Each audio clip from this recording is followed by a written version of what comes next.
এবং এই অ্যাক্সিডেন্টের জন্য আমরা যে ট্রাফিক ম্যানেজমেন্টের পাশাপাশি নিজেই অ্যাক্সিডেন্ট হয়। মোটরসাইকেলে একজন সরকারি কর্মকর্তা রাতে যাচ্ছে, নিজেই গাছের সাথে লেগে যাবে, অ্যাক্সিডেন্ট, মারা গেল। তো ওই যে আপনারা যেটা বললেন যে রোড অ্যাক্সিডেন্ট হলে যে সরকারি যে একটা অনুদান থাকে, সেটা হয়তো অনেকেই জানে না। এইটা কিন্তু জানানো দরকার। একটা মৃত্যু হয়ে গেলে তাকে 5 লাখ টাকা দেওয়া হয়, এবং গুরুতর অপরাধ মানে আহত হলে তাকে 3 লাখ টাকা দেওয়া হয়। এটা কিন্তু নিয়ম আছে। এটা আসলে প্রচার করার মূলত দায়িত্ব বিআরটি। তো অসুবিধা নাই, আমরা সবাই তো সমাজের অংশ, আমরা সবাই মিলে সিমিলটেনিয়াসলি প্রচার করব। আপনারাও পত্রিকায় লিখবেন। এখানে 30 দিনের মধ্যেই কিন্তু এটা আবেদন করতে হয় বিআরটি অফিসে। কেমন?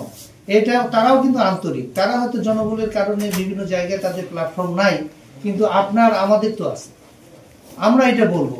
আমি ট্রাফিক ইয়েদেরকে বলছি, আমাদের যে দায়িত্বে আছে টিআই অ্যাডমিনিস্ট্রেশন এবং আমাদের অফিসার ইনচার্জদেরকে, যখন এই দুর্ঘটনা সংক্রান্ত কোনো অভিযোগ আসবে তারা যেন আইনি প্রক্রিয়ার পাশাপাশি এইটা তাদেরকে জানিয়ে দেয়।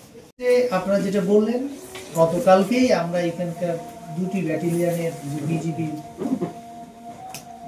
কমান্ডিং অফিসার, ওনাদের সাথে আমার হয়েছে, মিটিং হয়েছে, এবং এখানে আর্মির ক্যাম্পের যে ক্যাম্প কোম্পানি কমান্ডার আছেন তার সাথে আমাদের মিটিং হয়েছে।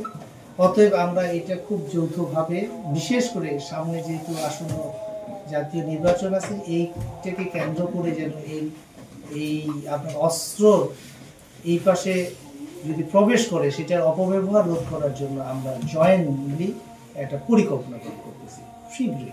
আপনারা যেটা বললেন যে তাদের সাথে আমাদের কোঅর্ডিনেশনের যেন অভাব না হয়, অচিরেই আরো অনেক ভালো কোঅর্ডিনেশন আমাদের হচ্ছে।